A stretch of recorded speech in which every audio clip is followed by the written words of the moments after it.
A poor, black, single mother, Amani Carter, had only her old car to keep her life afloat and take her child to school.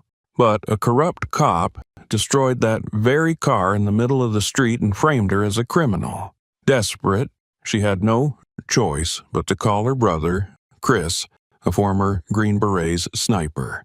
When Chris returned, he realized this wasn't just a random act of harassment. It was part of a dirty power network tightening its grip on people of color. And this time, they picked the wrong person to mess with. What will Chris do to bring the truth to light? Can justice break through a system hiding in the shadows for too long? Let us know where you're watching this from, and stay tuned until the end to find out. In a quiet corner of southern Kentucky, the town of Fairhill had little to mark its place on the map of America, except for an air thick with prejudice and a set of unwritten rules that everyone understood but no one dared to name. In a cramped neighborhood lined with weathered wooden houses faded by time, Amani Carter began her morning like she always did, with an alarm blaring at 5 a.m., and the low groan of legs still aching from last night's shift. Amani was a single mother to Julia, a sharp 11-year-old who had already learned to stay quiet in a place where people judged your worth by the color of your skin. And Amani, a black woman with coiled hair tied back in a worn plastic clip, dressed in a wrinkled dark uniform and a name tag that read Imani, associate, worked the retail floor at Value Mart, a chain where people bought everything cheap but still expected 5-star service. That morning, as sunlight barely pierced through her torn curtain, Imani quietly backed her 2006 Ford Focus out of the dirt patch in front of her house. The car, a relic clinging to life, groaned with each turn of the key, but it was her greatest asset, the one thing tying together her job, Julia's school, and the daily demands of single motherhood caught between survival and exhaustion. At rush hour, Value Mart turned into a battlefield. Customers jostled, barcode scanners beeped nonstop, and crying children blended with relentless complaints. Imani stood at checkout lane 4, the least convenient spot, as her manager had told her on her first day. A middle-aged white woman with overly bright dyed blonde hair tossed a few grocery items onto the conveyor and barked, "Can you go any faster? I came to shop, not to watch you learn how to use a register." Imani bit her lip and kept scanning and bagging. She was used to that tone. It wasn't the first, and wouldn't be the last, time she heard comments like that, especially from people who looked at her as if her very existence was an inconvenience. Behind the woman, a man sighed loudly and muttered just loud enough for all to hear, "Should have picked a different line. Hiring these welfare cases and making customers pay the price." Imani looked up, her eyes flashing for a brief second like sunlight breaking through storm clouds. Then she looked down again and kept working, as if she hadn't heard a thing. She knew one word back could cost her the job. In Fairhill, a black woman's reaction could be labeled aggressive or unprofessional far quicker than any customer's blatant disrespect. She left work earlier than usual that day to pick up Julia from tutoring at the community center. Imani thanked her manager, even though he didn't lift his eyes from his phone. She hurried across the parking lot under the sharp, dry sunlight of late spring, where her Focus was already radiating heat from its flaking silver paint. It took 3 tries before the engine turned over, coughing like a wounded animal. She yanked the wheel hard, pulling out onto the street, silently praying, "Just don't die on me today." But fate rarely showed mercy to people like her, and something was already quietly taking shape. On the other end of the line, Julia was calling, "Mom, I got out early. The teacher said you need to pick me up on time today."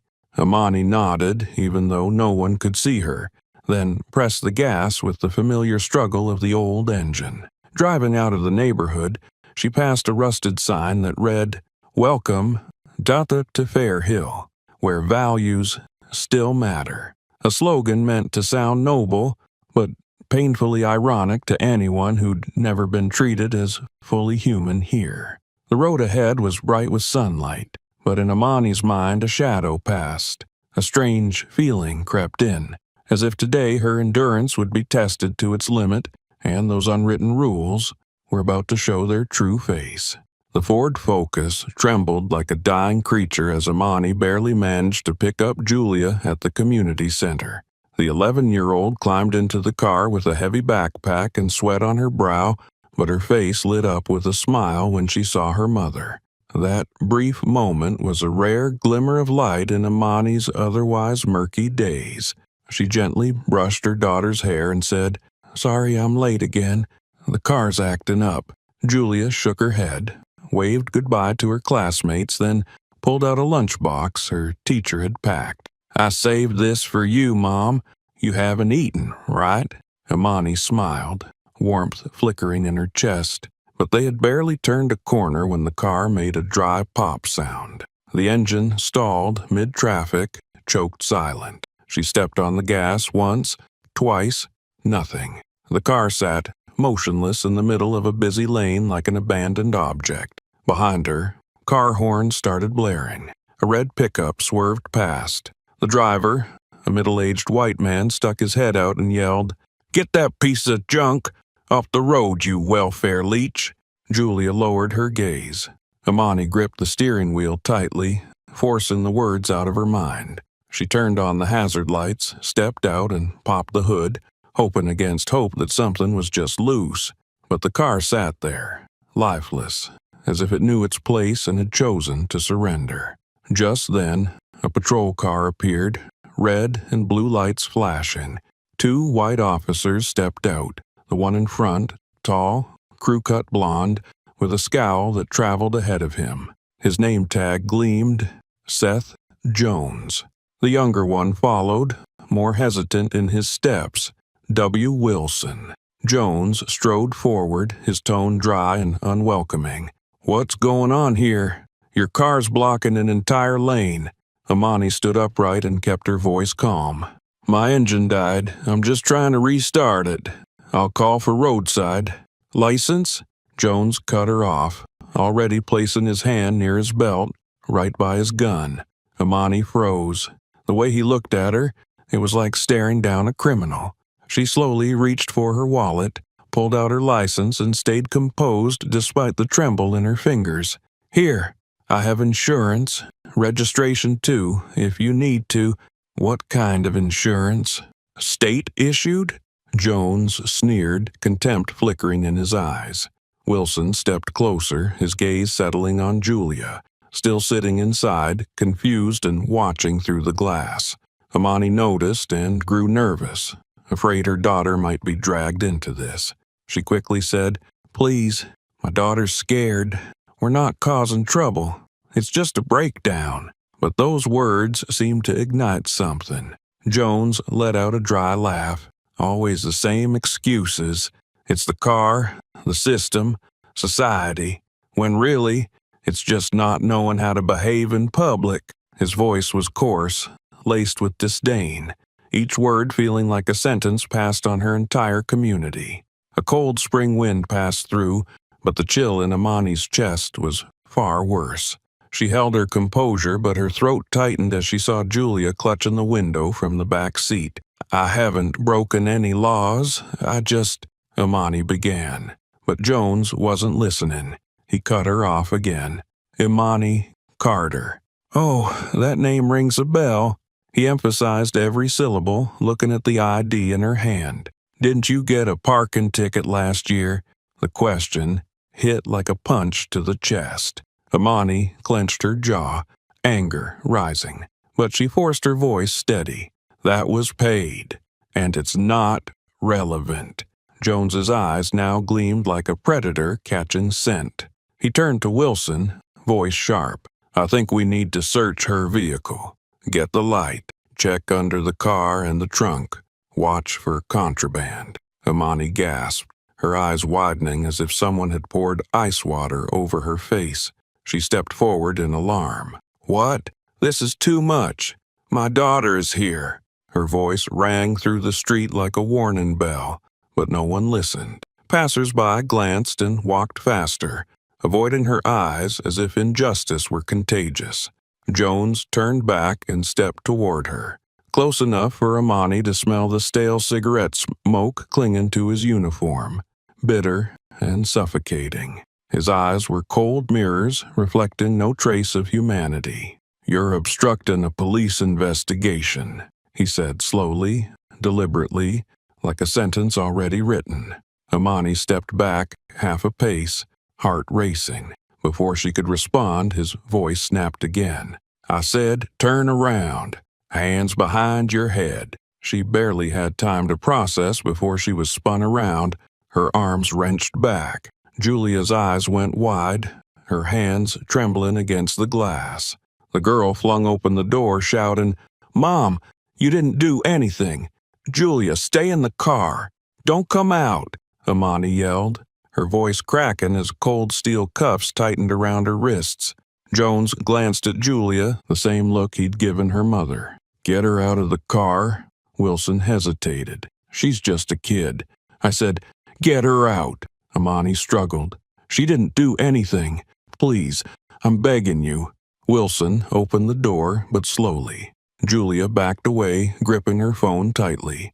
Jones moved to the front of the car, bent down, then slammed his baton into the hood. "This junk's blocking public roads. Let me help clean it up." The sound of warping metal rang through the street. A few people stopped and stared, but no one intervened. Another blow, this time to the side mirror. Then one more. The headlight shattered. "Call a tow," Jones barked. "This thing belongs in a scrapyard." Amani had no tears left. She watched Julia being pulled from her seat, terror in her eyes, lips silently mouthing Mom. And Amani, cuffed, face pressed to the now dented hood, could feel the heat and the shame rising in her throat. Jones leaned in, hissed in her ear like a snake. "Welcome to Fairhill, where rules don't need to be written down." Amani shut her eyes. She could feel the whole town tightening its grip around her neck, but none of the adults knew. Inside Julia's hand, a phone had been recording the entire time. Under a sky turning a grim shade of gray in the late afternoon, the tow truck screeched away, tires grinding against the pavement, leaving behind only a mother and daughter standing in the echo of a fading engine. The old sedan, battered but vital, their only shelter in a cold winter, was now just a speck in the rearview mirror of those who claimed to uphold the law. Amani clutched Julia's hand. The girl's fingers were ice cold, but it wasn't the weather. It was the way the world had just laid bare a brutal truth. They had no right to be treated with dignity. They walked in silence, legs aching as they passed intersections they usually sped by in the car. Julia said nothing, just stayed close to her mother, head slightly down, eyes dry in a way no 11-year-old girl should be. As for Imani, each step weighed her down like she was dragging the future itself. What would happen tomorrow when she had no car to get to work? Who would care for or pick up Julia if everything collapsed? Imani glanced down at her daughter, wanting to pull her into an embrace but held back. Something in Julia's silence scared her more than the sirens earlier. A normal child would cry, would ask why, would flail in fear. Julia didn't. She just walked, eyes on the road, shoulders upright like an adult. And when she could no longer hold it in, she finally spoke. Soft, a blade slicing into her mother's heart. "Why did they do that to you?" Imani shivered. She realized Julia wasn't asking for answers. She was helping her mother find the words, because in Julia's eyes, when they met hers, was a depth of understanding no child should carry. Then, almost as if trying to protect her mother from seeing her hurt, Julia gave a dry, broken smile. "Maybe they were jealous of your car. I mean, it's old, but it's lasted almost 10 years. They probably couldn't handle that." Imani stopped in her tracks. The pain, crushed in her chest, burst into tears. She dropped to her knees and wrapped her arms around her daughter right there on the street, letting the cold wind lash their faces and strangers pass them by. "Julia," she whispered, "I'm so sorry." Julia stayed in her mother's arms, head gently leaning on her shoulder, voice light as mist. "You didn't do anything wrong, Mom. I hate the way they talk to you, like you weren't even a person. But I know you're the best person I've ever known." Amani broke down, mourning for a daughter who had been forced to grow strong far too soon. The old apartment in their low-income housing complex greeted them with the damp stench of mildew. Amani set down her bag, exhaling a long breath that didn't ease the weight inside her. Julia curled up in a corner of the torn sofa, hugging her knees, while Amani quietly stepped into the kitchen, a cramped space with peeling walls and a gas stove that only lit with matches. She boiled water for instant noodles, the only thing left besides a few ice cubes and an expired carton piece of milk. There would be no peaceful sleep tonight. Every time she looked at her daughter, Amani felt like a failure, a powerless mother, a citizen stepped on, a woman with nothing left but pride slowly eroding. Under the yellowish kitchen light, Amani took off her coat, hands trembling as she wiped away tears she hadn't noticed. She collapsed into the rickety wooden chair, back slumping as if her whole body had given out. Her shadow stretched across the stained wall, a silhouette of exhaustion. "What am I going to do?" she whispered. Her morning shift was tomorrow. If she wasn't on time, her schedule for the whole week could be erased. But without a car, getting to work was nearly impossible. The bus didn't run past the market, and Uber was out of reach on her minimum wage. In that moment, Amani felt a familiar dread rising. The same fear from the day her husband left, when she held newborn Julia and a shut-off notice for the electricity. But, unlike then, today she knew exactly what she was up against. Not just poverty, but a system that could strip her of dignity because of her skin, her name, the weight of prejudice she'd carried since before she could even speak. She turned toward her daughter, still trying to act strong, but Amani saw it. Julia was swallowing her fear. She stood, walked to her child, knelt, and gently placed her hand on Julia's knee. "Are you okay?" Julia nodded slightly, then looked up. "I'm okay, but I hate how they looked at you like that. You didn't do anything wrong." Amani pulled her into a hug, holding her tight in silence. Julia felt so small in her arms. It twisted something deep inside her. If she didn't protect her child from what was coming, who would? Night fell fast. Once Julia was asleep, Amani crept into the kitchen. She picked up her old phone, its screen cracked at the corner, and scrolled through a contact list filled with names who no longer answered. Only one remained, like an old scar that had never healed. Chris. Amani stared at the name, thumb hovering. Her brother's face flashed in her mind. Silent, hardened, always carrying a darkness no one could explain. It had been years since she last called him. The brother she once swore never to ask for help again. The one whose past with her was marked by fractures and silence. But now, with the world closing in, with justice and trust feeling like luxuries she could no longer afford, she knew she had no other choice. Amani closed her eyes for a second, took a breath, and hit the dial. The ringtone buzzed, once, twice, 3 times, then stopped. "Hello?" The voice was low, rough, and distant. Amani gripped the phone, her voice breaking like a deep, open wound. "Chris, I need you." On a night bus from Columbus to Fairhill, Chris Walker sat motionless by the window, his eyes locked on the darkness outside as if searching through the shadows within himself. How long has it been since he last came back to this town? A place filled with memories, both beautiful and painful. The birthplace of family bonds and the fire that scorched forgiveness from his heart. Chris had once been the family's pride, a top sniper in the Special Forces, the kind of man whose teammates trusted him with a glance. In Fairhill, Amani jolted awake from the armchair near the kitchen, startled by a knock at the door. She rose and opened it. Standing before her was a tall man, broad-shouldered, wearing a worn military jacket and boots dusted with red clay from the road. His buzz-cut hair and eyes, sharp like a blade honed 1,000 times. Yet at the corners of those eyes was something that made Amani freeze. Something old, familiar, and aching. "Chris," she whispered, her voice hoarse. Chris glanced down the shabby hallway, the crack in the ceiling and the dim light spilling from the kitchen, as if silently capturing the full frame of his sister's life. "Can I come in?" he asked, his voice deep but gentle. Amani stepped aside without a word. Chris entered, removed his boots, and set his backpack down with the quiet instinct of a soldier. He scanned the kitchen, stopping at a crayon drawing taped to the wall. "Mom is my hero.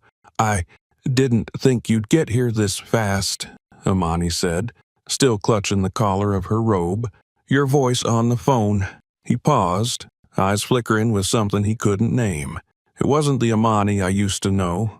Amani pressed her lips together. "Because the old Amani knew how to tough it out and never asked for help. Because the old Amani didn't have a child," Chris corrected, glancing toward Julia sleeping soundly.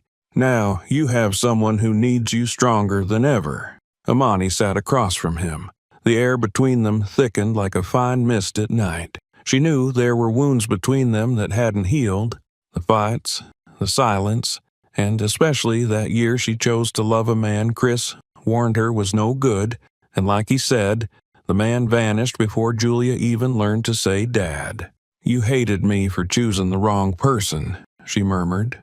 "No," Chris shook his head. "I was angry because you didn't let me be there when it all fell apart." Amani looked down. "Back then, I felt like I deserved it. I thought I'd disgraced the family, ruined everything. I didn't want to drag you into it." Chris gave a dry laugh. "I've lived with sniper rifles, venomous snakes, and cartel runners in the Middle East. You think a stubborn little sister scared me?" For the first time, Amani let out a laugh, quiet, like a door creaking open in the night, but there was release in it. Chris smiled too, then looked at her more seriously. "What happened, Amani?" he asked, and she told him, from being insulted by customers at work to being handcuffed on the street and watching her only car get destroyed without cause. But what hit Chris hardest wasn't the abuse of power. It was Amani's face when she spoke about Julia. The hurt, the fury, the helplessness. "She saw everything," she said, eyes wet. "She held on to me and didn't know what to do. I felt like a failure."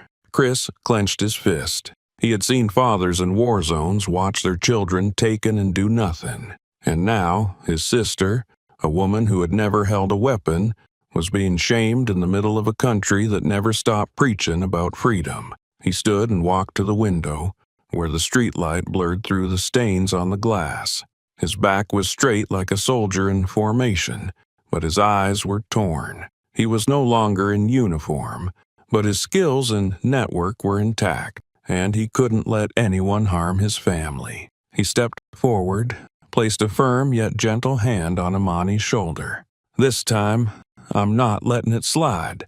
Amani stood in the kitchen, clutching a dish towel that had stopped moving the moment Chris asked his question. He leaned against the doorway, the warm yellow light casting shadows across the lines of experience carved into his face.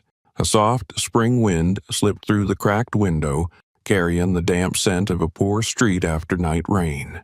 "Which cop did this to you?" Chris asked again, voice low but firm like steel. Amani hesitated. She turned her back, folded the towel neatly, then answered, keeping her tone level. "Seth Jones, and a younger officer named Wilson." She didn't see Chris's face then, but the air in the kitchen seemed to dip in pressure. The wooden chair creaked as he pulled it out and sat, fingers laced together on the table like he was holding something inside. "Jones?" Chris repeated slowly, his lips tightening. Just hearing that name pulled his mind backward through decades, back to his high school days when his backpack was full of books and hope, back when he was one of the few black kids starting for the school's soccer team, a school full of white students, white teachers, and a town that never admitted its prejudice. He remembered the championship game, the feel of the ball on his foot, the slicing diagonal pass, and the long curling shot that flew into the net. The crowd exploded.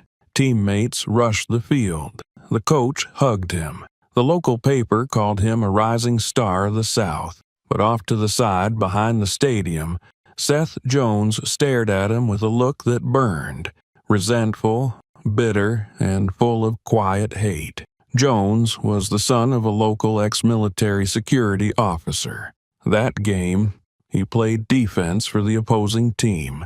Big, rough, and hyped as the next big thing, but Chris had danced past him 3 times that day. And for someone like Jones, public humiliation was an unforgivable sin. The next afternoon, walking home through a narrow alley after practice, 4 shadows leapt from a brick wall. A fist slammed into his chest, followed by kicks, elbows, and knees. Chris fought back, but he was outnumbered and beaten down. In the dizzy blur of blood and rain, he saw Jones's face inches from his, breath reeking of cigarettes. "Think being good gives you the right to shine, huh, you black piece of trash?" Chris never told his mother, never filed a report. He knew no one would believe a black kid accusing a group of white boys in a town like theirs. He stayed silent, wrapped his broken ribs, swallowed his rage, and buried himself in training, vowing no one would ever break him again. Years later, Chris heard Jones had failed the military entrance exams. A guy like him, arrogant, reckless, lacking both discipline and intelligence, was never going to pass. Meanwhile, Chris, the one they jumped in the alley, was accepted into elite sniper units, trained with special ops, and deployed in missions so classified that the files were still sealed. That memory resurfaced like a cold blade against his spine. And now, to hear the name Jones again, inside this dim little house, every piece snapped back into place. A white cop, a town full of bias. A black woman was humiliated in public, and Julia, his little niece, had seen it all. Chris gripped the chair arm until his knuckles went white. This wasn't just anger. It was recognition. The same boy who once attacked him for daring to outshine now wore a badge and held real power. No more alley beatings. This was institutional violence, cloaked in authority, dressed as order. Walker. Chris whispered his name, as if testing how it would sound echoing in Jones's mind. A warning bell, or an unfinished curse. Under the quiet night sky that seemed to conceal something rotten beneath its stillness, Chris stood 1 block away from the city impound lot, shoulders draped in a worn military jacket, eyes locked through a compact monocular disguised in a common casing. He hadn't been able to sit still since hearing Amani's story, and he couldn't ignore what he saw that morning. His sister's sedan abandoned like a piece of junk, its front unnaturally crushed. He knew damage like that couldn't have come just from a tow. Under the dull glow of floodlights, rows of impounded cars sat like discarded victims, each bearing scars of abuse. Dents from iron tools, broken glass still scattered inside, taillights removed for no clear reason. Chris held his breath as he watched 2 men in reflective vests, caps pulled low, hovering around a new model SUV. They opened the hood, pulled something out. Quick, precise, and stealthy like seasoned thieves. He backed away, following the rusted barbed wire fence, crouching near a large dumpster. From this spot, he spotted a green container tucked behind a line of storage sheds, conveniently placed where no cameras pointed. The 2 men began loading heavy wooden crates onto the container truck. Boxes, filled with auto parts stripped from impounded vehicles. Through the monocular, Chris squinted. He saw 3 others, likely 2 yard workers, ripping open the hood of a sedan. They pulled the battery, yanked the central control unit, and tossed them onto the floor of the container like fulfilling an order. One of them took out a phone and muttered, "That's 3 done." Chris reached into his jacket for a special phone, a covert device he kept from his operations days, activated its infrared recording mode, and began capturing everything. Faces lit up in the thermal glow. Every move of the smuggling operation played out like missions he once dismantled overseas. The only difference now was that the enemy wore badges, council pins, and the hollow title of vehicle enforcement. He recorded a full sequence. Cars towed in, stripped of parts, sorted, then loaded for sale. High-value items, generators, lithium batteries, multimedia consoles were marked on a clipboard, tagged with under-the-table prices. It was organized. It was systematic. And worst of all, it had backing from people in power. By dawn, when the workers had cleared out, Chris slipped through a hole in the fence, likely broken by someone trying to escape before, and crept inside. The air was thick with oil and rust, but heavier than the stench was the sense that this place wasn't just physically corroded, it was morally bankrupt. He paused before a gutted pickup, leather seats slashed, steering wheel stripped, touchscreen gone without a trace. On the floor, a crumpled slip of paper marked with a blood-stained case number. Chris narrowed his eyes, heart pounding as he punched that number into the city's vehicle registry. The car had belonged to a man named Jermaine Lowe, a delivery driver arrested for a broken taillight. Chris tried other tags from nearby cars and saw a chilling pattern. Most of the impounded vehicles belonged to Black or Latino drivers from low-income neighborhoods. Every path led to one conclusion. This wasn't just corruption. It was a machine of selective targeting, filtering victims by race and class. He moved toward the warehouse at the back of the lot. The lock was old. With a thin copper wire and a pair of pliers, Chris had it undone in under 3 minutes, just like old missions. The door groaned open to reveal a pitch-black space filled with disassembled car parts, engines, wheels, even VIN plates cut from frames. On the wall, a whiteboard sketched a network map, neighborhoods, vehicle owners, seizure statuses, and responsible officers. It was a hit list. Chris snapped photos of every detail. Then one name hit him in the gut. Northside, Carter, 314, processed. His chest sank. This wasn't random.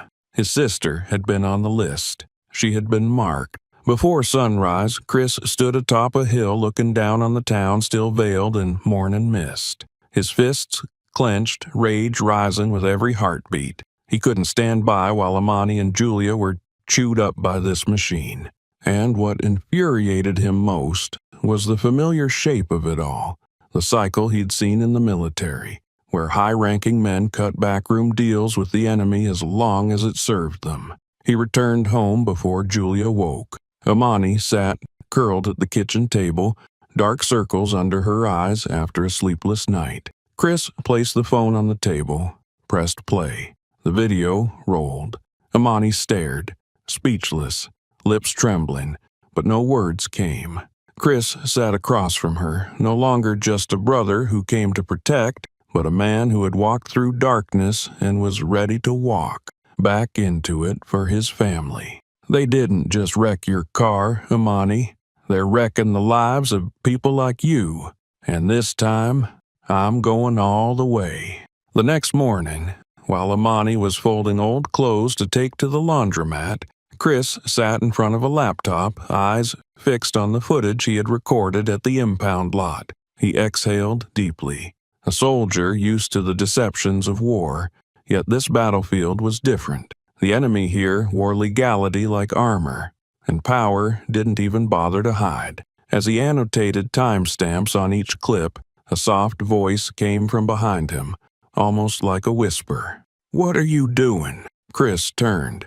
Julia stood there, clutching her worn-out teddy bear, but her eyes didn't match her 11 years. He gave a strained smile. "I'm investigating the people who wrecked your mom's car. Someone has to show them they were wrong." Julia hesitated for a moment. Then, suddenly, she stepped forward and placed her phone on the table. I recorded this. I didn't show Mom because I thought it would make her sad." Chris froze. He picked up the phone, his hands slightly trembling. On screen, a shaky, front-facing video came into focus. Jones looming over Imani, face cold, voice sharp with threats. Wilson rifled through the car, tearing open the trunk like he was hunting for planted contraband. And Imani pressed against the hood, shielding Julia from seeing too much. Chris stayed silent for a long time after watching. Not from surprise, but from the weight of it. He turned to Julia, eyes softening. "You're very smart. And brave, too. You know, thanks to you, this might come to light much sooner." Julia lowered her head, shy but with a quiet pride flickering in her gaze. Imani emerged from the kitchen, surprised to see her daughter next to her brother with an open phone in her hand. "Julia, what did you give your uncle?"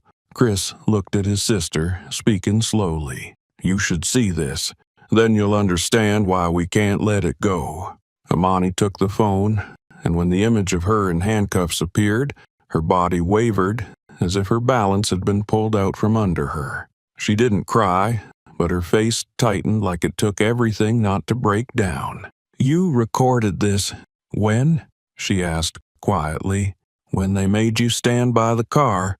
I didn't want you to see, but I was scared they might do something worse," Julia answered. Her voice didn't shake, but her eyes, as they met her mother's, were filled with apology. Chris placed a firm but gentle hand on Imani's shoulder.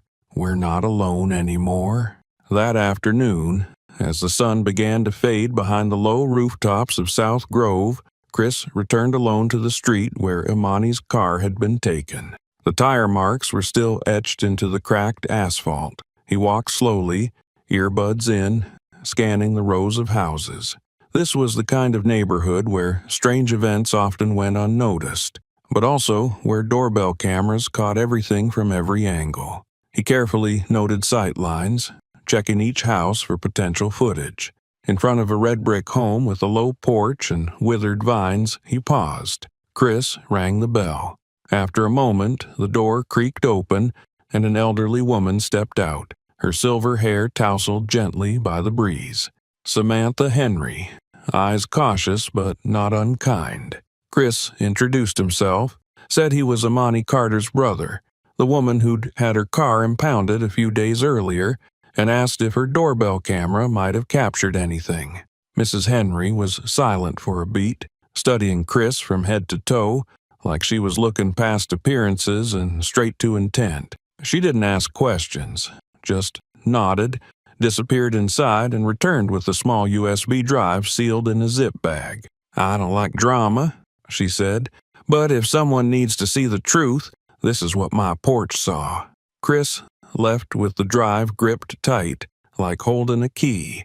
Back home, he plugged it into his laptop. The screen flickered to life with the still street scene until the police SUV rolled into frame. Every step, every gesture from Jones and Wilson, every look of authority twisted into aggression was captured in high definition. Jones slammed his hand on the hood, glaring at Imani like she was a threat instead of a mother picking up her child. Chris didn't need more proof. What he was up against wasn't just a few corrupt cops. It was a system so normalized that no one questioned it anymore. He saved the footage in 3 encrypted copies, uploaded one to a secure server. The mission was no longer just about justice for his sister. It had become a command from within, a duty not to let this be buried in silence. An 11-year-old child had brought the truth to light. A neighbor had opened her door. And now, more clearly than ever, Chris understood. The powerless, when they stand together, are not powerless at all. Imani sat alone in the living room, the light from her laptop screen casting shadows across a face still weary from the past few days. Chris and Julia had gone to bed, but sleep wouldn't come for her. The small house felt tighter by the hour, wrapped in the invisible tension gripping all 3 of them. Even the faintest noise outside the window made her chest tighten. And yet, Inside her, something stronger than fear was rising, the unbearable weight of silence. Her fingers trembled slightly as she clicked the record button. The webcam lit up, reflecting the image of a woman who had nothing left to lose, and only one thing worth protecting: the truth. "My name is Amani Carter. I'm a mother, a retail worker, and a citizen of this town. And I was stopped by police, had my only means of survival destroyed right in front of my daughter. We broke no law, but that didn't matter, because we're black, and for them, that was enough." She paused. Her breathing is uneven, her cheeks flushed from emotion held too long, but her eyes never wavered, staring straight into the camera, as if speaking directly to each person on the other side. "I've stayed silent for years, watching my friends, neighbors, and coworkers being treated like second-class citizens. I thought maybe if I just kept my head down and worked hard, I'd be spared. But that day, in the middle of a crowded street, I realized silence will never protect us." Amani ended the video with a line she hadn't prepared, but it cut through like a blade through pretense. "If any of you have ever been hurt like I was, let your voice be heard." She shut the laptop and uploaded the video to a small forum for families of color who'd experienced similar abuse. Then she sat still, hand frozen on the mouse as if afraid to let go. The silence stretched until the first share notification appeared, then another and another. The video wasn't viral yet, but it spread like small sparks slipping into the cracks of a community too used to fear and silence. The first message came from a woman named Latrice in Louisiana. "I know that feeling. I lost my car too, because my skin wasn't the right shade." But not all the messages brought comfort. The next morning, when Amani opened her phone, a flood of anonymous texts appeared. Some just a few words. "Shut up. We know where you live. Who do you think you are?" Others went further, including photos of Julia taken from a distance, alongside the tilted cross symbol long associated with hate-fueled threats. Amani trembled, but held herself together. She put the phone down and checked the windows, locking every door. Chris noticed how differently she moved through the house, more alert, more cautious, but he said nothing. He simply tightened the strap of the folding knife on his belt and checked the stun gun in his jacket. That afternoon, while Julia was doing her homework in her room, a sharp crash echoed from the living room. Glass shattered. A brick lay split on the floor. Scrawled across it was a crude target symbol, with Amani dead center. Amani stepped forward, barefoot, onto broken glass. Blood welled up from her foot, spreading across the tile, but she didn't react, as if the sting in her skin was nothing compared to the chill grip in her chest. Chris rushed in from outside. He saw the brick, then his sister's face, and said quietly, "It started." They didn't need to say more. They both knew this wasn't just about a wrecked car anymore, and the ones lurking in the shadows, the ones used to acting unseen, had just realized someone was shining a light on them. Darkness began to thicken around the small house, and for the first time Imani understood. Her voice wasn't just a spark of resistance, it was a beacon, and now it has become a target. That night, after Chris had taken Julia to stay with Mrs. Samantha for safety, Imani locked the door tightly and watched her brother unpack his gear with a kind of intensity she hadn't seen in years.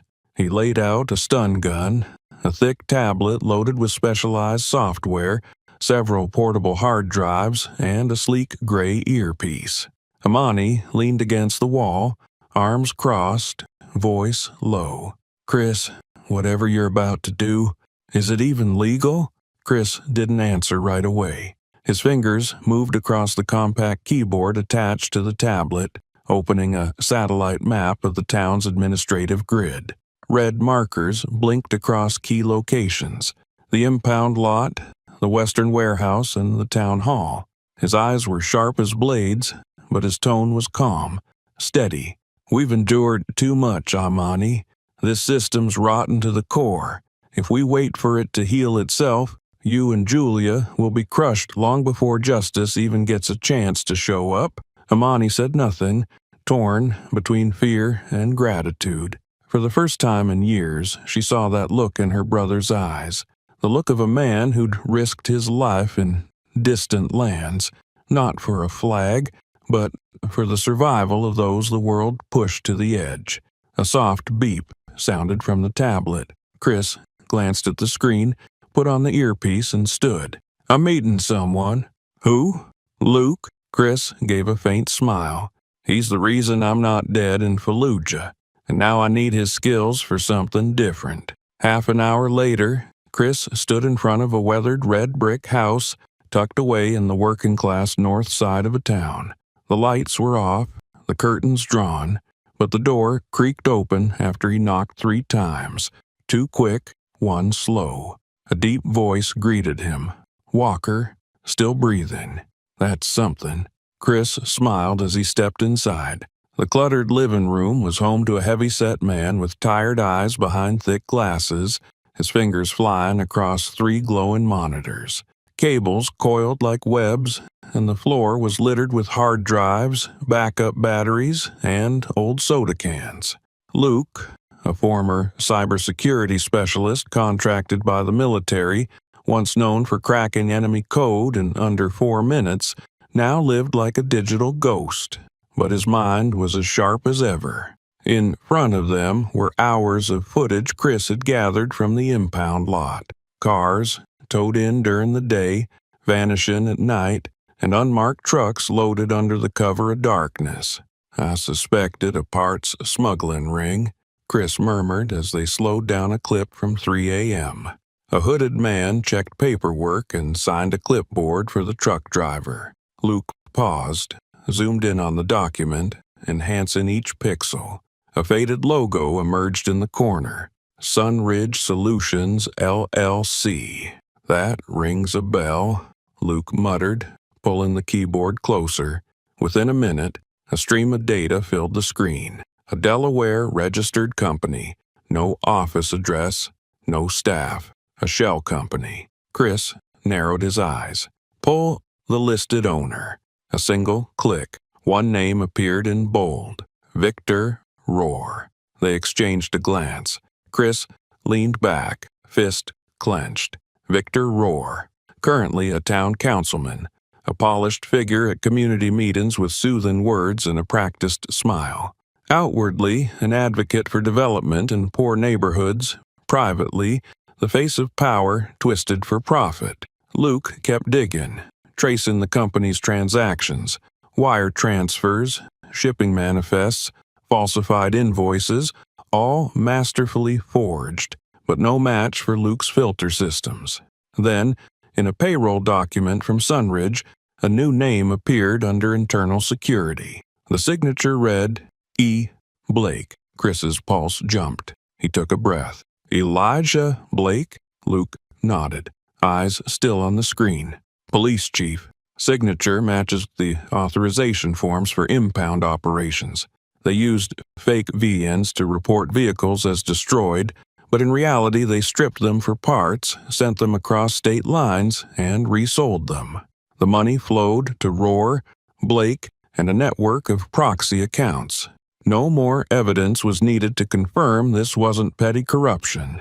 It was a fully operational machine, greased and precise. The law had been distorted into a profit engine, and order was just a front for systemic rot. Chris muttered to himself, "They built a whole mechanism to legalize theft, aimed squarely at the poor and people of color." Luke backed up the entire system to encrypted drives, his expression darkening. They thought of everything, but what they didn't plan for was a sniper with a memory like a vault and nothing left to lose. Chris left the basement with the dossier in hand, his mind heavy, but his steps steady. When Amani saw the thick stack placed on the table, her eyes flickered between fear and recognition. "Chris, is it?" He nodded, voice low and resolute. "We just lifted the rug off this town, and underneath is a nest of vipers." The next day, while Chris was reviewing surveillance footage from the cameras he had placed around the impound lot.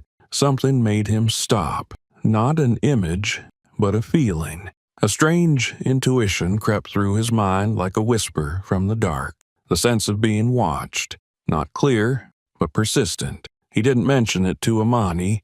Instead, he quietly decided to drive Julia to school himself rather than let her take the bus like usual. That afternoon, as his beat-up SUV sat parked across from Roosevelt Elementary, Chris kept his eyes locked on the gate where children burst out like flocks of fledglings at the sound of the last bell. Julia was among the last to emerge, light-footed and hugging her thick notebook. But in that exact moment, Chris saw what he'd been bracing for. A patrol car, no lights, no siren, sat parked just 2 houses down from the school entrance. The driver didn't move. The windows were tinted, but low enough for Chris to see the smug face behind the wheel. Seth Jones. He wasn't smiling, just tilted his head slightly, watching Julia approach Chris's car with the casual air of a man who believed this was just another patrol. But that look, icy and relentless, was the same one Chris had seen years ago, lying bloodied on a football field with laughter ringing around him, Jones standing above. Chris gripped the steering wheel until his knuckles went white. As Julia reached for the car door handle, he said quietly, "Wait a moment, get in." Then he stepped out and crossed the street, not quickly, not slowly, but with the full weight of years of restrained fury in every step. When he reached the driver's window, he tapped it twice, then stood upright, the window lowered halfway. Jones didn't look at him right away. He exhaled like a man amused by an unexpected show. "Didn't expect to see you here. Retired sniper, doing school pickup, new career path?" Chris didn't respond. His gaze bore into the man's ash-gray eyes, and his voice was low and sharp as a blade pressed to skin. "Next time you come near my niece, I won't use words." A beat of silence stretched between them.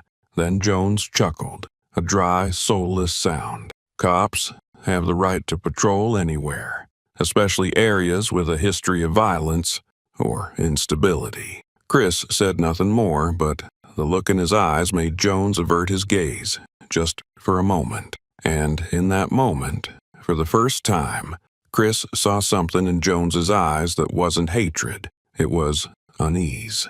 The cruiser rolled away slowly, like a predator unwilling to admit it had missed its prey. Chris watched it disappear behind a line of trees before returning to his car, where Julia sat quietly, a hint of worry in her eyes. "Are you okay?" she asked softly. Chris nodded, hand resting on the wheel as if to steady himself, but his eyes remained on the road where the patrol car had vanished. In that moment, fear didn't come from the possibility of a physical fight, but from the deeper realization that men like Seth Jones, given unchecked power, could do anything. No warrant, no cause, just the will to act. That night, after Julia had gone to sleep and Amani was cleaning the kitchen, Chris sat alone in the living room, the dim glow out of his desk lamp casting his shadow long across the wall. His mind turned over question after question. Why was Jones at the school? Was it just intimidation? Or was something else in motion? Why did he move like a man so comfortable in the dark, so far past the line of morality, he no longer remembered where it was? Chris opened a private browser and began tracing Seth Jones's public record. The official data was dry: graduated from Greenfield High, attended the State Police Academy, and was promoted after arresting an armed suspect 5 years prior. But when Chris dug deeper into older records and buried local news clippings on outdated archive sites, a familiar name appeared: Tom Jones. A small caption beneath a faded photo read, "CIA operative, killed in action in Kunduz, Afghanistan, 2014. In the comments section, Chris found a message from a relative in Greenfield. "Seth, we're proud of Tom. He was a hero." Chris sat still. The phone screen glowed softly in the kitchen light. Words like hero, fallen, and Kunduz echoed in his mind like a steady, rhythmic drum. His eyes slowly closed, and from deep inside, memories of that year rose like a tidal surge, long held at bay. Afghanistan, 2014, at the peak of chaos. They were deployed to Kunduz for a classified mission, to escort a special convoy from FOB to a Western fire base. But from the very start, Chris sensed something was off. No one knew exactly what was being transported. No one explained why the route kept changing or why there was no scheduled backup. And worse than the confusion was the presence of Tom Jones, a man with a CIA badge clipped to his chest, always flanked by Afghan advisors, but never once truly engaging with the soldiers. That day, the mission was abruptly rerouted. The convoy was caught in an open valley, no cover, no exit route. A UAV circling above mysteriously lost signal at the exact wrong moment. Chris, posted on the eastern ridge as a sniper, received one final transmission. Hold position. Do not fire without command. Then, silence. Through his scope, Chris saw the entire scene unravel. Bullets raked through the convoy, 2 support soldiers dropped, and smoke and fire surged from the lead Humvee. But what made Chris's blood run cold wasn't the ambush. It was Tom Jones, unharmed, pulling a Glock 19 from inside his jacket and shooting a wounded U.S. soldier in cold blood before vanishing behind a cargo truck. It wasn't self-defense. He was silencing a witness. Chris didn't hesitate. One pull of the trigger from the ridge, and the bullet flew like a bolt of lightning. Tom collapsed behind the truck, eyes wide open, never even registering what had hit him. It all happened in under 8 seconds. 3 hours later, Chris was ordered back to base. The official report, CIA operative Tom Jones killed in action. But inside the debrief room, dim lighting and silence heavier than any punishment, Chris knew he had crossed a line. No one else saw him shoot that soldier, did they? The counterintelligence officer asked, voice calm, almost gentle, but laced with threat. Chris remained silent. You fired on a federal asset in a joint operation. You know what that means, don't you? Chris remembered clenching his fists so tight his nails drew blood. He wanted to scream, to smash that cold steel table, but he also knew the rules were already written. The CIA never admitted that one of their own executed an Allied soldier, especially not in a mission tied to covert ops. If Chris told the truth, the entire operation and the massive intelligence apparatus built around it would come crashing down. He was sent back stateside. No press release, no ceremony, no honorable discharge, just one line in his military record. Retired under special recommendation. Months later, he received a suggestion from a visiting captain. If you're smart, you'll never bring up Afghanistan again. For your good and your family's. Chris had never told Amani. Never told anyone. He had tried to forget it. Tried to bury it beneath the rubble of memory and nightmares. But now, seeing Julia's face in Jones's crosshairs, seeing Tom Jones's name appear again, it was as if the final puzzle piece had just clicked into place. The car was destroyed. Amani's wrongful arrest, the threats, the brick, the target symbol. None of it was a coincidence. It was retaliation, not just for their skin, but for blood. The blood of a brother silenced to protect secrets, and a system that had gotten its hands dirty in the dark, now circling back to crush anyone who dared speak the truth. Chris rose from his chair. His eyes no longer held panic. Only one thing burned behind the fatigue: resolve. He picked up the dossier, flipped to the first page, and wrote, Tom Jones, KIA report, cross-reference with 2014 logistics records, Kunduz sector. On the wall, Julia had just taped up a new drawing, a black man standing in front of a storm, shielding a girl who held her mother's hand. Chris looked up at it, then whispered to himself, "This time, I'll dig until I hit the roots." And that night, inside a worn-down house whose walls had long grown used to silence, his breathing no longer trembled. Only his heartbeat echoed now, steady and unshakable, like it once did on the battlefield, back when no one behind him was ever allowed to fall. Elsewhere in town, Wilson sat frozen behind the wheel of his car, hands clenching the steering wheel so tightly that veins bulged beneath the dim light of the police department's rear parking lot. Cold sweat traced his temples, despite the dry December chill blanketing the Midwest. Inside the vehicle, the world felt muffled beneath the heavy drum of his heartbeat. Years at the academy, all those ideals about justice and service, now scattered shards across the dashboard of his conscience.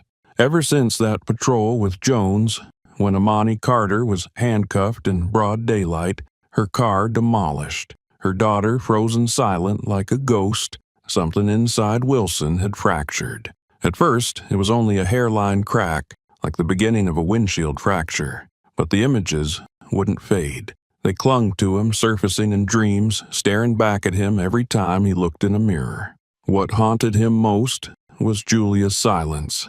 Not the cries, not the pleading, just her quiet eyes, filled with a fear that had long been normalized by the very system sworn to protect her. Wilson no longer saw glory in the badge he once wore with pride. In meetings with Jones, he began noticing the smirks, the side glances, the way reports were edited before being sent up the chain. Then came the internal memo, marked special surveillance zones, and there it was, Imani's home address. No signature, just a PDF and a system code. But Wilson knew exactly who had written it. That was the moment, the line. He could either keep turning away like the rest, or step across into the unknown.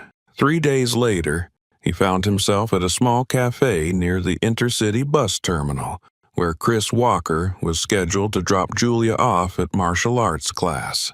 Rain fell in a thin drizzle. Chris was already inside, facing away from the window, sipping a mug of thick black coffee. When Wilson entered, their eyes met. A flicker of suspicion, then a slow nod from Chris, as if he'd seen this coming. Wilson sat down without ordering. From his worn shoulder bag, he pulled out a hard drive, a battered folder of documents, and a small USB stick. "It's all in here," he said, voice low and uneven. Internal impound, footage, the vehicle list, emails from upstairs, and a scan of the report Jones tried to erase. Chris didn't ask questions. He opened his laptop, reviewing each file in silence. Every click revealed another slice of rot. Photos of stripped cars, forged impound orders, irregular patrol logs. One email included the note, "Transfer vehicle number 4289 to temporary bay, A under special directive. Do not enter into the system." Chris turned to him. His gaze wasn't sharp, it was quiet, respectful. He didn't ask why Wilson was doing this. He already knew. It took more than courage for a rookie cop, less than 3 years in uniform, to turn on his own. That night, Chris brought Wilson to meet Aaron Mitchell, a black detective once suspended for probing too deeply into civil rights violations. Aaron lived behind a laundromat, her cramped apartment papered with evidence boards, case files, and red ink chains of suspicious financial flows. She studied Wilson for a long moment, but when she saw the hard drive in his hand, her expression softened. She dropped into her chair, slipped on her glasses, and got to work without a word. Beneath the cold glow of the desk lamp, 3 people, once on different sides, were now united by a single truth. The system they believed in was rotten from the inside out. Wilson didn't speak much. He just handed over files, videos, and notes he'd quietly saved for weeks. Every time he hit send, his fingers trembled, not from fear of being caught, but from knowing this would alter his life forever. After 3 hours, Aaron finally leaned back with a sigh. We've got a network, but not enough to bring it down. We need a name, a confession, someone in the dark, willing to step into the light. Wilson looked up, eyes filled with sadness, but also certainty. If someone needs to do it, I'll go first. Chris said nothing, just placed a hand on his shoulder. In that moment, something flickered inside him, something he hadn't felt in years. Hope. That night, none of them slept. Chris, Aaron, and Wilson sat together, cross-referencing files, connecting fragments. And in the spaces between old wounds, a new beginning took shape, a battle gaining reinforcements from within the very machine they sought to dismantle. People once thought powerless, now standing together, could draw a line loud enough to be heard by the world. And for the first time in a long time, Chris believed, this time, they might just win. The apartment complex where Amani and Julia lived had always been cramped and run down. But that night, every brick, every peeling wall seemed to hum with menace. There was no fire alarm, no gas leak warning, only the sound of breaking glass, a flash of light from the kitchen window, and then flames erupting as if they'd been waiting. Amani jolted awake from a restless dream, coughing violently as smoke filled her lungs. Julia lay curled beside her, eyes wide with fear, too stunned to speak. Chris slammed open the bedroom door, his voice booming like thunder. Fire! Get out! Now! The three of them rushed into the hallway, thick with smoke. An explosion from the kitchen rocked the walls like a fist to the chest. Glass shattered.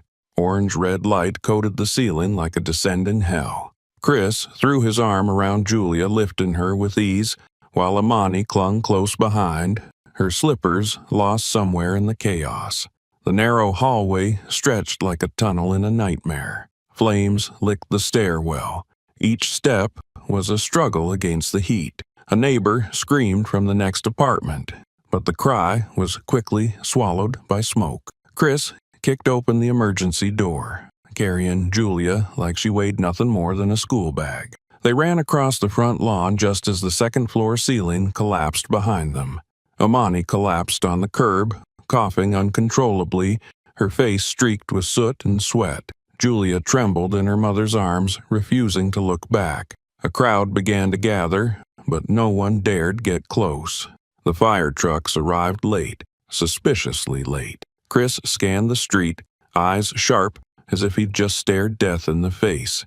He knew this wasn't an accident. As firefighters battled the blaze at Unit 8C, what used to be their last haven, Chris ran 2 blocks to where Luke's truck was parked. The engineer stumbled out, clutching a massive backpack like it held his life. I brought the drives. Just a hunch, Luke panted, eyes red from the smoke. All the backup data. They didn't wipe anything. Chris said nothing. He placed a firm hand on Luke's shoulder, a silent thank you.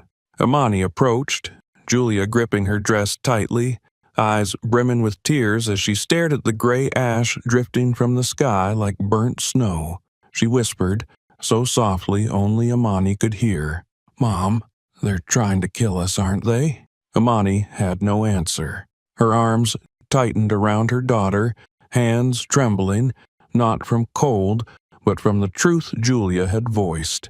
It was the same truth Amani had felt creeping closer with each anonymous message, each broken window, each stare from Jones.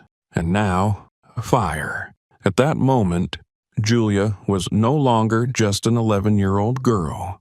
She stood in a world where even grown adults faltered. The fire in her eyes reflected not just the loss of a home, but the first sparks of a spirit hardening in the heat of injustice. Chris turned back, voice low and sharp like a blade pulled from flame. They wanted to put out a fire, but they don't know.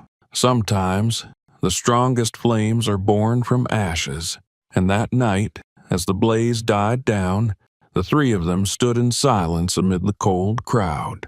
None of them spoke, but inside, something was rising, something that couldn't be burned away, something that would become a fire no one could put out. On the northern ridge of town, inside a small wooden cabin that Luke had converted into his digital hideout, the glow of dozens of monitors reflected off Chris's steady face.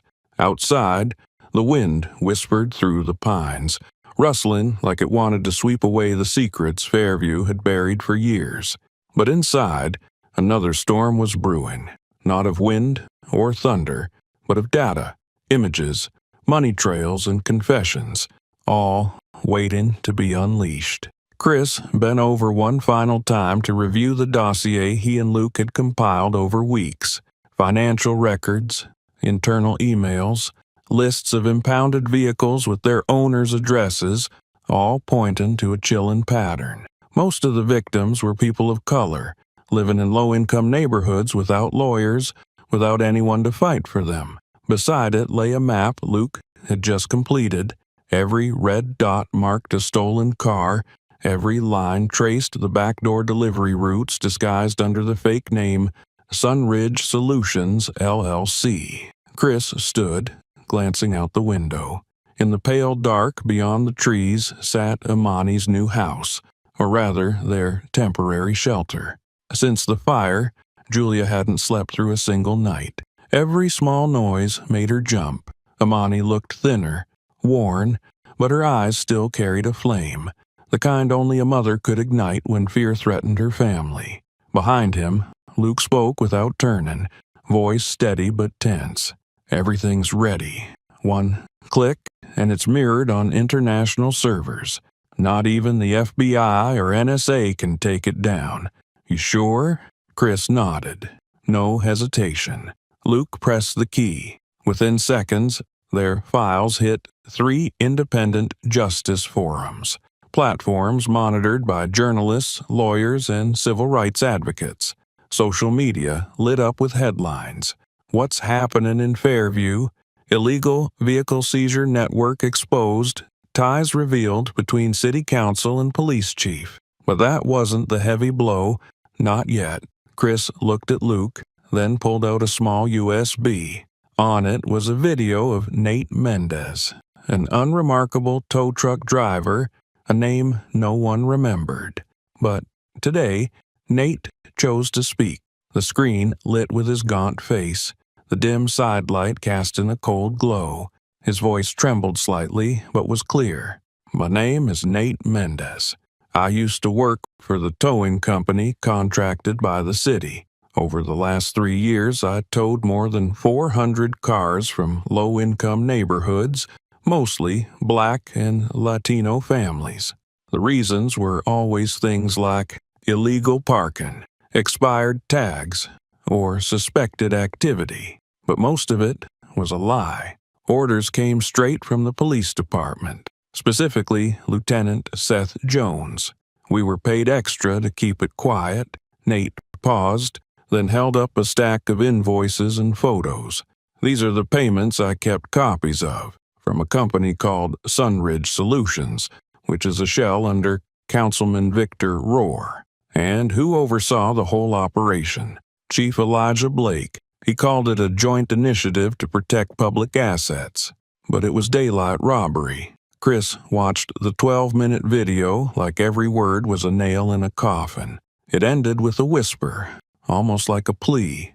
I know they'll find me, maybe in a few hours, but if someone's listening, please help Imani Carter and her daughter. They're just victims in a game of power I once helped run. Luke didn't wait. He added an independent journalist watermark and uploaded the video to YouTube, Reddit, X, and several decentralized platforms. The post included the full documentation, maps, and photos from the impound lot, where dozens of vehicles had been stripped without ever being logged. Within 30 minutes, the post had thousands of shares.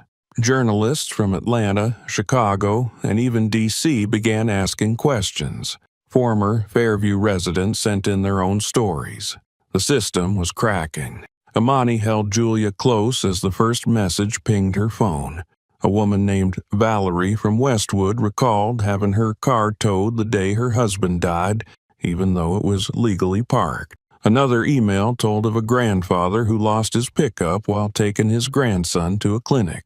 Julia trembled in her mother's arms, but her eyes glowed with something new: belief. Chris entered the room, placing a firm hand on Amani's shoulder. "We've started something.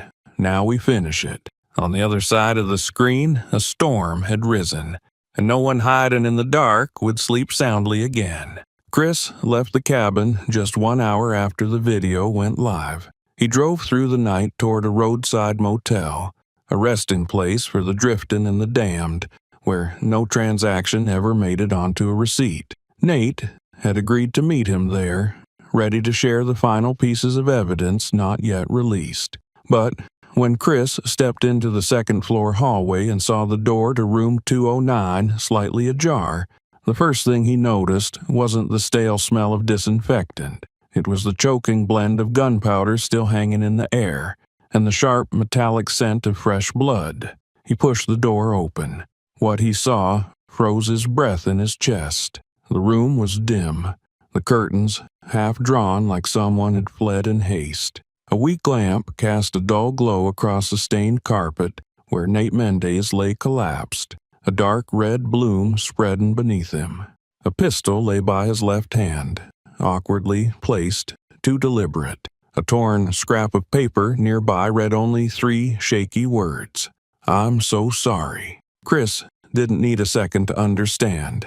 This wasn't suicide. It was a theater. He dropped to his knees, pulling Nate into his lap, pressing his hand over the bleeding wound in his shoulder.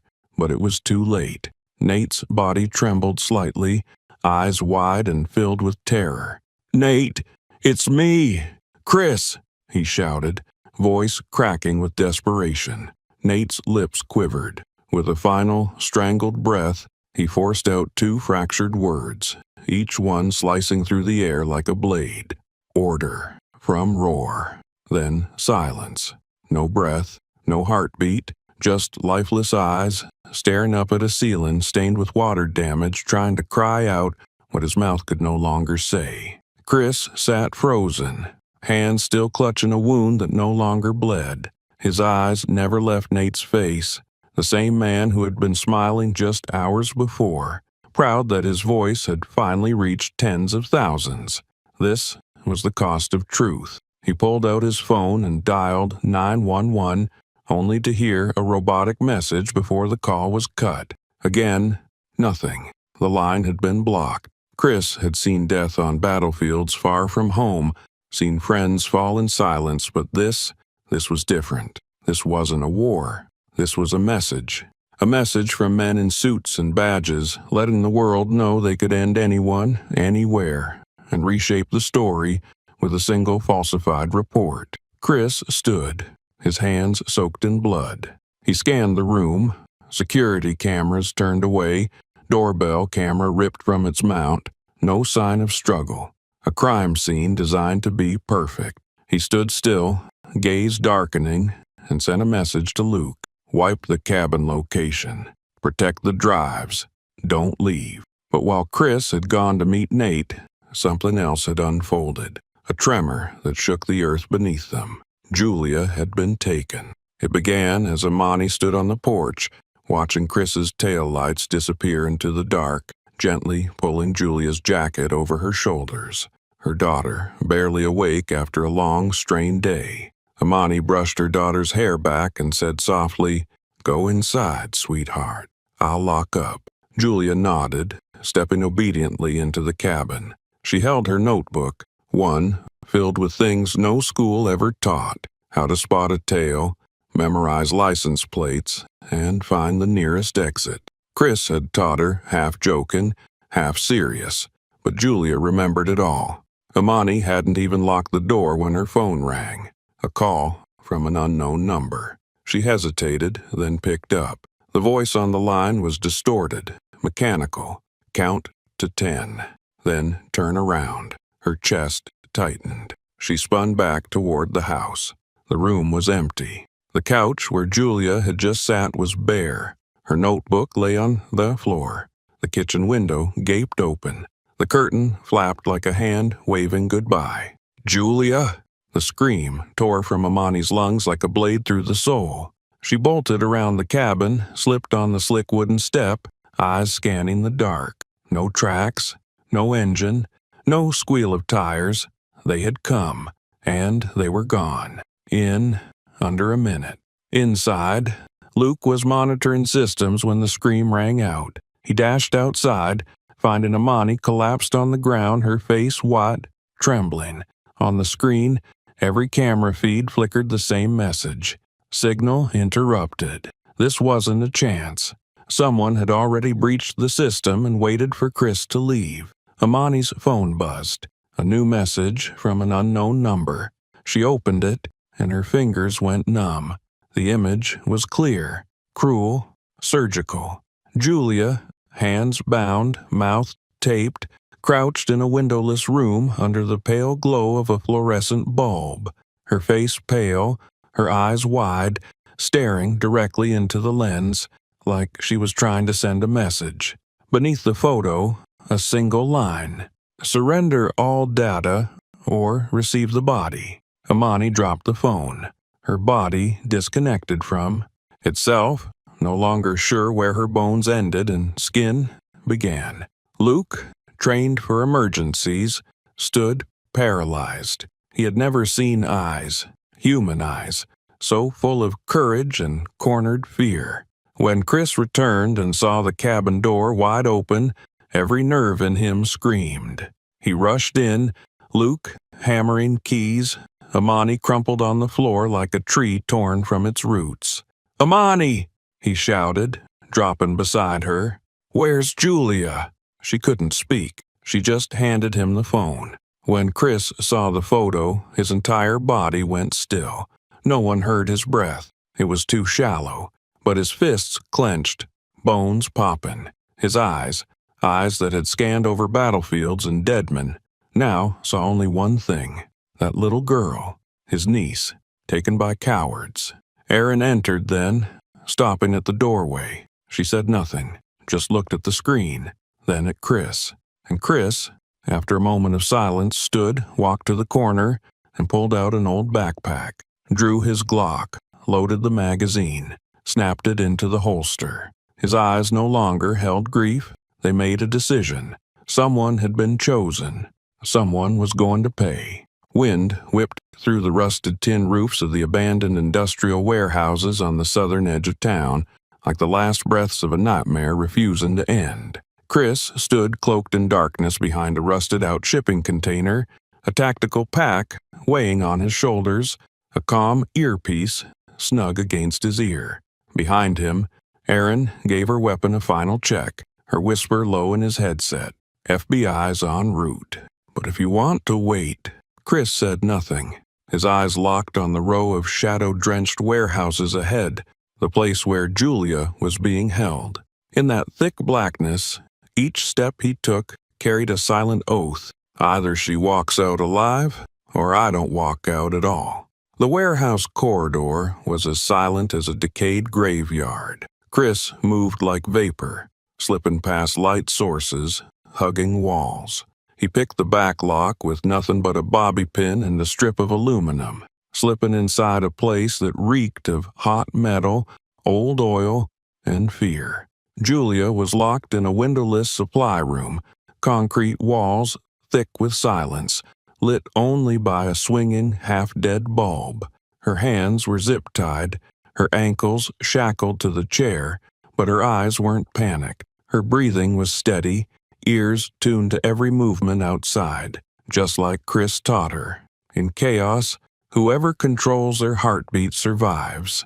Chris followed the layout he and Luke had mapped from old data, tracking blind spots and camera zones. When he neared Julia's cell, 2 guards stood chatting lazily, guns slung low, unaware.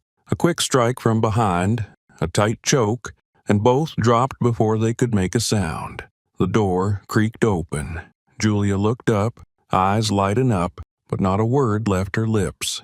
Chris motioned for silence, knelt down, and sliced through the restraints. But then, far down the hall, a siren screamed to life. The alarm had been tripped. "They know. We run," he whispered. and just then, a voice echoed down the hall, thick and soaked in decades-old venom. "I knew you'd come, Walker." Seth Jones emerged from the dark at the far end of the corridor, a shotgun resting in his hands, eyes gleaming not with fear, but the intoxication of a predator ready to finish the hunt. Chris shoved Julia behind him, drew his sidearm. The two men stood facing each other in the flicker of dying light, past and present grinding against each other with every breath. Jones raised the barrel to Chris's chest. "You think you're going to bring it all down? You're just a washed-up soldier. I ain't the law in this town." Chris didn't flinch, voice low and steady. "You're the last disgrace ever allowed to wear a badge, and tonight that badge will bury you." The gunshot cracked like thunder across empty steel. They collided, fists, elbows, knees, years of rage, betrayal, and fury unleashed in the narrow hallway. Jones slammed Chris into the wall, their weapons clattering away. Chris retaliated, jaw tight, driving a fist into Jones's face, snapping his head back. Julia scanned the room, a door ajar, barely. Her memory kicked in. Chris's lesson: always track exits, even the ones no one else sees. She dropped low, slipped through the gap, sprinting down the service hallway, exactly the route she'd sketched in her escape notebook. Behind her, chaos. Jones lunged like a rabid beast, but Chris was ready.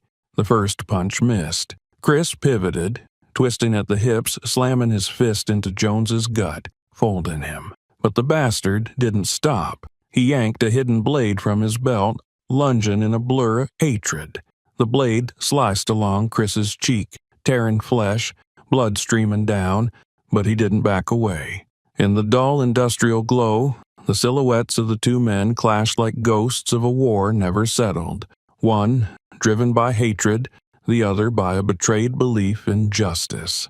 Chris pivoted, slamming his elbow into Jones's incoming blade and driving a knee into the man's side, right at the pressure point he'd learned in close-quarters combat training. Jones howled, his balance blown, and in that instant, Chris reversed the fight, flipping his opponent face first onto the cold concrete. The impact rang out like the final toll of a bell, marking the end of an era of unchecked power. Jones writhed, gasping, fingers clawing for the gun nearby, but Chris saw it coming. With one precise kick, he sent the weapon skidding across the floor, then dropped his knee onto Jones's shoulder, pinning him with unyielding force. "Remember?" Chris growled, his voice low and blazing with rage once buried. "The football field, the night you and your boys beat me half to death because I was the first black kid to make you lose." Jones spat, his voice ragged and defiant. "I've waited for this day." Chris leaned in, his breath icy against the man's ear. "So have I. But there's one difference. I don't need revenge. I need the truth." He pulled out his phone, tapped the camera on, and aimed it straight at Jones's face. "Say it, right here, before the FBI gets here, or you'll never speak again." Jones hesitated. Then, catching the steel resolve in Chris's eyes, not rage but the terrifying calm of someone who's stared down death for too long, his bravado crumbled. Okay, he panted, voice cracked and broken. We took orders from Roar, seized cars, stripped parts, sent them to the warehouse. Someone picked them up out of state. Blake covered it all. I was just the executor." Chris didn't flinch. Full names. "Say them." Sweat poured from Jones's face despite the cold. Victor Roar, Police Chief Elijah Blake, City Accountant Gina Matthews. They all knew, all of them. At that moment, the far metal door burst open. Aaron stormed in, flanked by 3 fully armed FBI agents. They froze at the sight. Chris crouched over Jones, the man mid-confession into the camera lens. Julia emerged from a side corridor and sprinted into her mother's arms. Imani had just burst in, face pale with panic. Mother and daughter collapsed into each other's embrace, sobbing, trembling under the sterile beam of FBI flashlights. Chris stood, chest heaving, and tossed the phone to one of the agents. It's all recorded, and he's still breathing.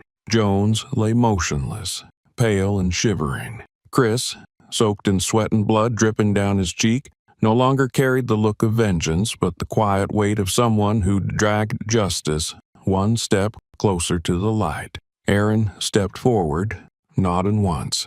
We heard the confession on the radio, but you ended this. Chris shook his head, eyes still fixed on Julia and Imani, trembling in the beam of flashlights. No, this is just the beginning.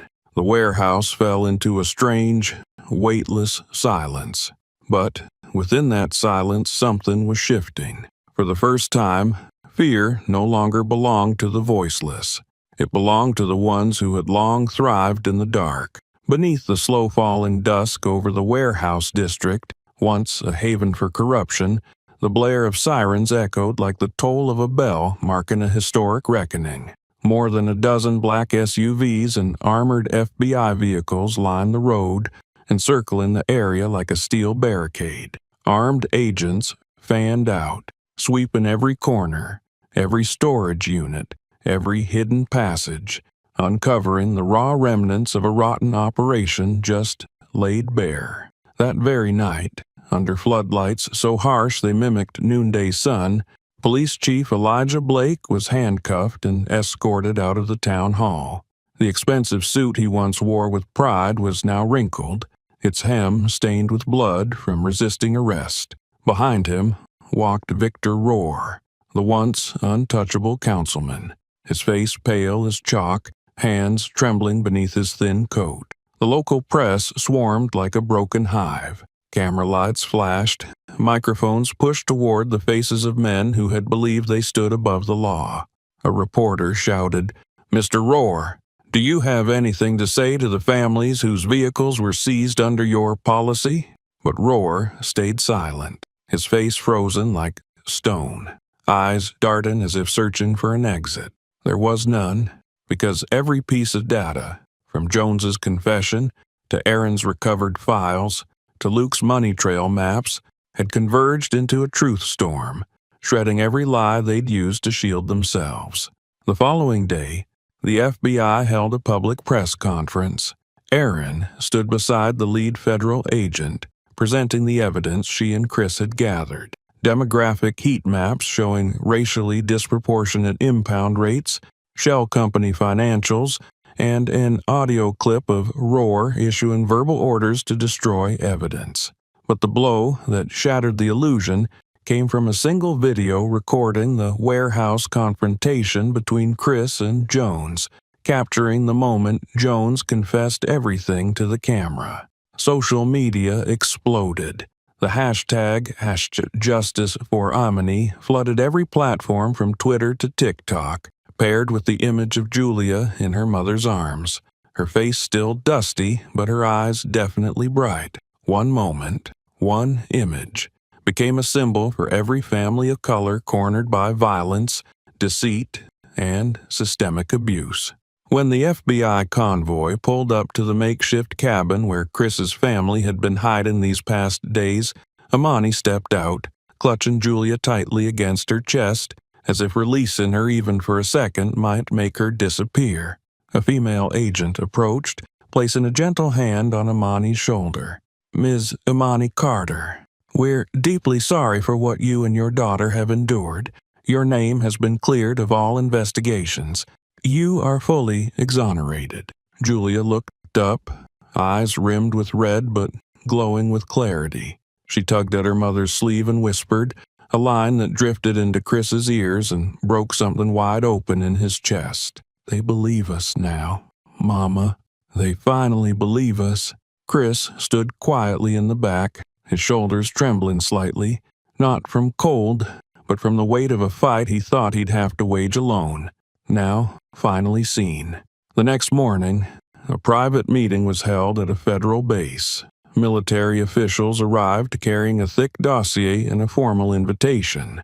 Chris Walker, whose identity had been erased from records under the pretense of involvement in the death of CIA agent Tom Jones, was to be fully reinstated, his honor restored. A video was played, footage from a military drone in 2014, showing the firefight at Kunduz. In the video, Tom Jones was hit by a shot from an angle outside Chris's field of fire. This was followed by internal CIA wiretaps, revealing command-level conversations that exposed Tom had been silenced by his own to cover up a cross-border arms smuggling scandal. Chris didn't react right away. He just sat there, hands resting on his knees, eyes hollow. Not until an older officer placed a weathered medal on the table, the one he should have received years ago, did Chris look up, his voice low and hoarse. "It's not about the medal. It's about the truth." Erin, standing outside the room, watched him from a distance. She understood. Behind that soldier was 1,000 others who'd never been protected.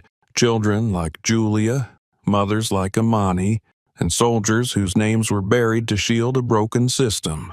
That day, as they left the base, Julia held her uncle tight. She didn't say a word, but in her eyes, overflowing with gratitude, courage, and love, was everything that needed to be said.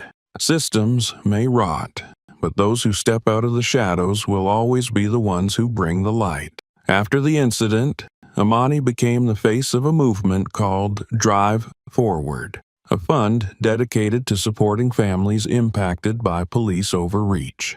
The initiative helped restore access to transportation, employment opportunities, and, most importantly, a voice. Across community justice platforms, Amani's image, no longer just a resilient single mother, but a beacon of perseverance and awakening, spread as a symbol of strength. Julia grew up in the light of that love and protection. She became more confident, more outspoken, and began sharing her mother's story at community events, both as a way to heal and to inspire courage in those her age.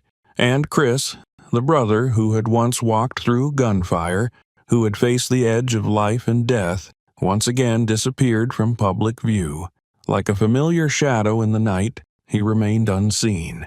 But Erin knew the truth. Wherever injustice whispered in silence, he would be there. He left no trace, but his presence lingered in everyone he had protected, in every silent war he chose to fight. For Amani and Julia, one thing remained certain. Even in his absence, Chris's love and watchful eye never left them. He was the quiet soldier walking through the dark, not for recognition, but to safeguard life, truth, and justice for those who could not defend themselves. The story of Amani Carter is a brave voice rising against injustices disguised as law. But it wouldn't be complete without the quiet presence of Chris, her brother, returning from the battlefield not just with survival skills, but with a heart that's never flinched in the face of darkness. When Amani was humiliated in public, it was Chris who turned that pain into an indictment of a rotting system. A woman who stood tall amid threats, and a soldier who chose to fight in silence. They didn't just protect each other, they lit a spark that urged an entire community to rise. What do you think of Chris's quiet courage? How many people like him are out there right now, quietly holding the line of justice while the world looks away? If this story moved you, hit like, share it, and subscribe, because the flame of justice must never die, even if only one person is left to carry it in the dark.